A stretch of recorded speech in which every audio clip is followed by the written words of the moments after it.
my crew, my people. Oh gosh, I have to pan.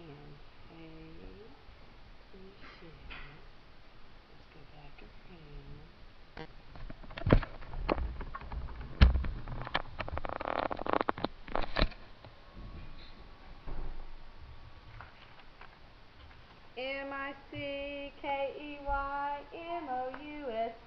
Mickey-Mouse, Mickey Mouse, Mickey Mouse. I don't know about y'all, but when I hear that song, it brings me back to my childhood. In the days whenever I used to dream of going to Disney World, but didn't really get to do it till I was a little bit older, and now I'm bringing my kids there. And it is the most magical place on earth. And today I want to talk about the man who is behind this most wonderful, magical place.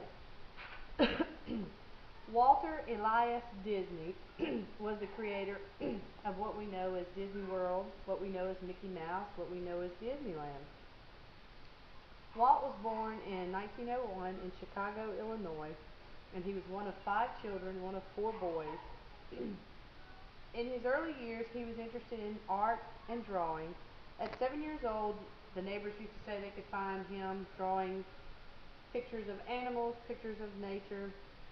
Uh, One of his earliest jobs as a child was he worked at the railroad selling popcorn, newspapers, and sodas to the travelers. In high school, he divided his time between photography and drawing. He discovered his first movie house in Marceline, Missouri, where he saw a black and white dramatic presentation of the crucifixion and resurrection of Jesus Christ.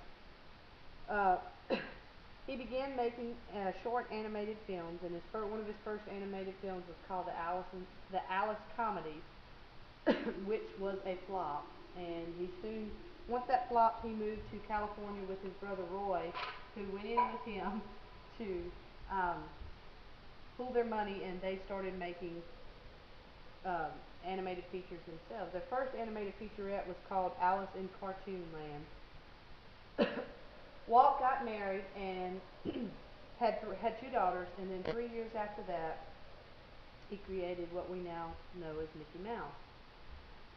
Walt was quoted as saying that Mickey Mouse popped out of my mind onto a drawing pad over 20 years ago on a train ride from Manhattan to Hollywood at a time when business fortunes of my brother Roy and myself were at lowest ebb and disaster seemed right around the corner. And he said, Mickey Mouse to me is a symbol of independence. He was a means to an end. And of course, we all love and adore Mickey Mouse. Disneyland was his first family-oriented uh, amusement park, which he was all about family. Uh, Walt was quoted as saying that he never would put business before his family. Walt never liked to be around the who's in Hollywood. You could always find him at home at dinner at night with his family, which to me I admire very, very much. Disneyland was created in 1955 and was one of the happiest places on the face of the earth. In fact, when it opened, Walt was quoted as saying, "To all that come to this happy place, welcome. Disneyland is your land. Here age relives fond memories of the past, and here youth may savor the challenge and promise of the future. Disneyland is dedicated to the ideals, dreams, and the hard facts that have created America, with hope that it will be of joy and an inspiration to all the world." um, After Disneyland, Walt and his brother decided to buy some land in Florida, which was a large piece of land. Disney World was created in It opened in October of 1971. Epcot opened in 1982, and MGM Studios opened in 1989. Epcot was Walt's biggest plan for the Florida project. Walt said of Epcot that it was like a city of tomorrow ought to be, a city that caters to the people as a service function. It will be a planned, controlled community, a showcase of American industry and research, schools, culture, and educational opportunities, or schools, culture, and educational opportunities. Walt died in 1966, uh, and today we could say that Walt Disney is a folk hero.